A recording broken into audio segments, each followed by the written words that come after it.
Everyone, welcome to the class 4 of our radical chemistry course. And in this particular class, we are talking about the stability of free radicals. So in the previous class, we are discussing about the initiators in details way.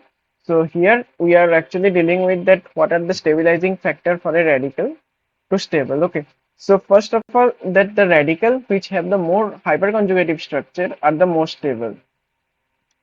That means that the more hyperconjugation is more stable. Like here in this particular radical, you can find that there will be a 9 hyperconjugative structure is there because there is a 9 alpha hydrogen present. As we will know that number of alpha hydrogen present equivalent to the number of hyperconjugative structure. So here due to this 3 methyl, we can say there is a 9 alpha hydrogen present, that means a 9 hyperconjugative structure is there. Similarly here is only 6 alpha hydrogen is present, so that means there is a 6 hyperconjugative structure is there. Here only 3 alpha hydrogen present, there is a 3 hyperconjugative structure is there, and here no alpha hydrogen is present, that means that no hyperconjugative structure is there. So that means this particular radical is more stable over this particular radical, over to this particular radical, and this particular methyl radical is least stable.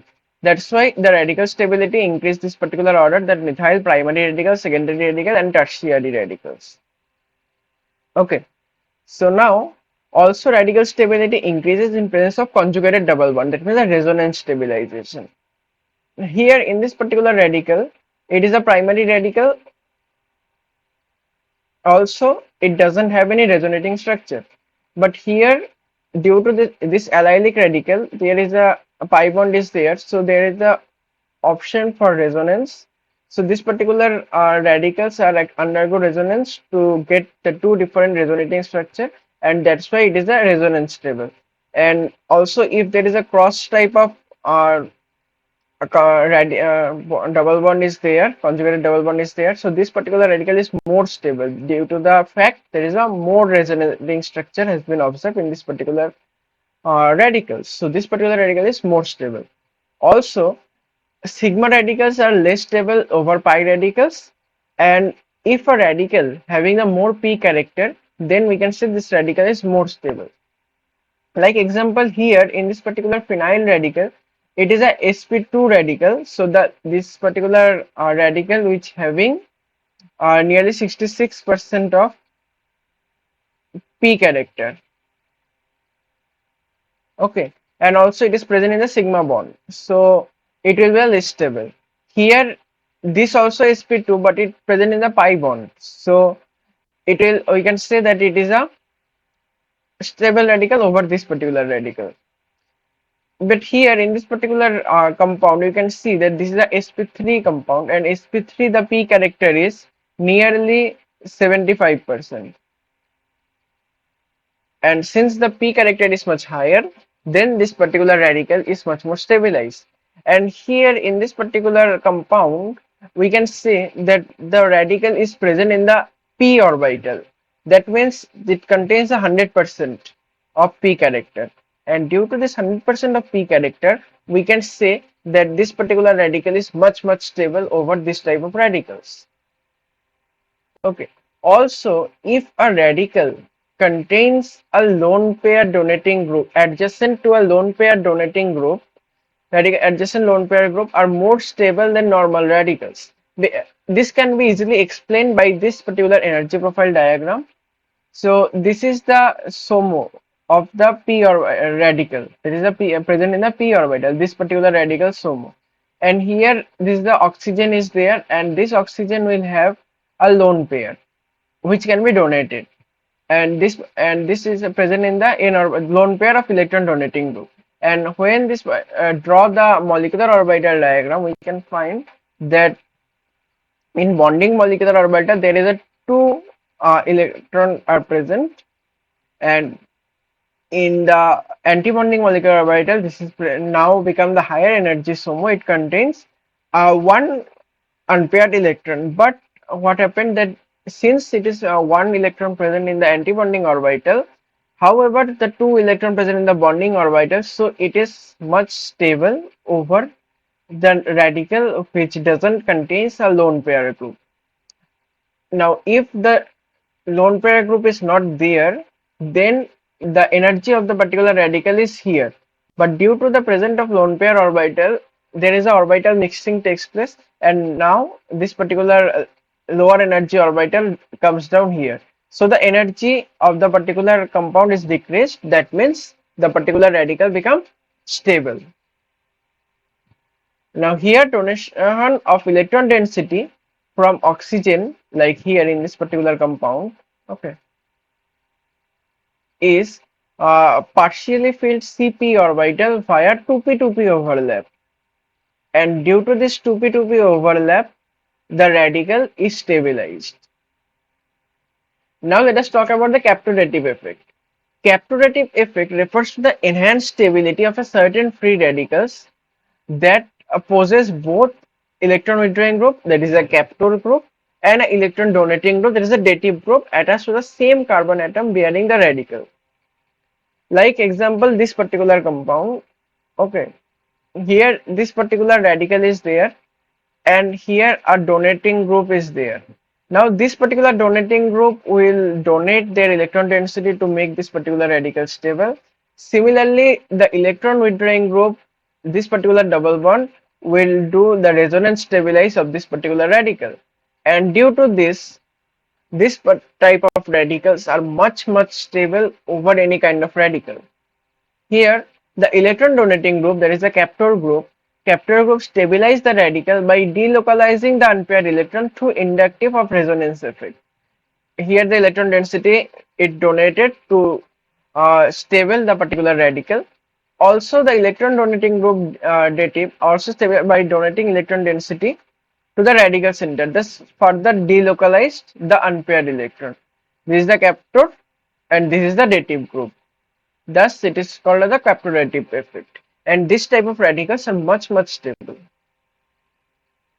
Now, what should be the this particular group? The captor group are normally present in the pi acceptor group. That is the CO group, NO2 group, cyanide group are actually acts as a captor group, and the pi donor group is the oxygen or OMe, NR type of groups are actually works as a donor, which having the pi donor ability. Now let us do the overall thermodynamic stability of common radical. Like this radical is much stable over this allylic radical, and after that our the tertiary, secondary, primary and methyl radical, and then there is a phenyl radical, and the last is the this radical, because here the p character is 50%. This particular group contains the p character is 66%, and here our methyl group, then our primary radical, then the secondary radical, tertiary radical, and allylic radical is stable because of the resonance stability, and here also the extended resonance. Due to the extended resonance, it will be much stable. So as the radical stability increase, their bond dissociation energy is decreased. This is the relation between a bond dissociation energy and a radical stability. That means that if it is a allylic radical, something like this, we know that allylic radical is stable. That means this particular CH bond, this BDE, that the bond dissociation energy will become very less because the particular resulting radical is stable. So as the radical stability increases, the bond dissociation energy is decreased. This is the basic relationship between these two terms. Now let us talk about the kinetic stability. Kinetic stability is a kinetic stabilized radical is a type of free radical whose reactivity is significantly reduced due to the presence of a steric effect, that a bulky substituent around the radical center. And this type of radicals are actually shows the lesser reactivity and higher lifetime. And this type of radicals are known as a persistent radical. Example of this particular triphenyl radical, a triphenyl carbon radical. here this particular radical is stabilized due to this bulky phenyl group. And also there is a very important radical, the tempo radical. It is stable in a room temperature and it is present in a bright orange color compound. And this also stabilized due to the fact of this particular methyl group steric factors. Also, this type of radicals are also called as a persistent radical because they are stable due to this type of bulky groups attached to it. And these are called the persistent radical. And this this type of sterically bulky based stability are actually denoted as the kinetic stability part. Now let us talk about the nucleophilic and electrophilic radical. Now a radical can be nucleophilic and electrophilic in nature if the radicals are nucleophilic when this particular substituent, the X substituent, are become an electron donating group, that is the OR, NR2, R3si and allylic. Those have the higher energy SOMO orbital and thus actually makes this particular radical as a nucleophile. And the radicals are electrophiles if the particular substituent are electron withdrawing group.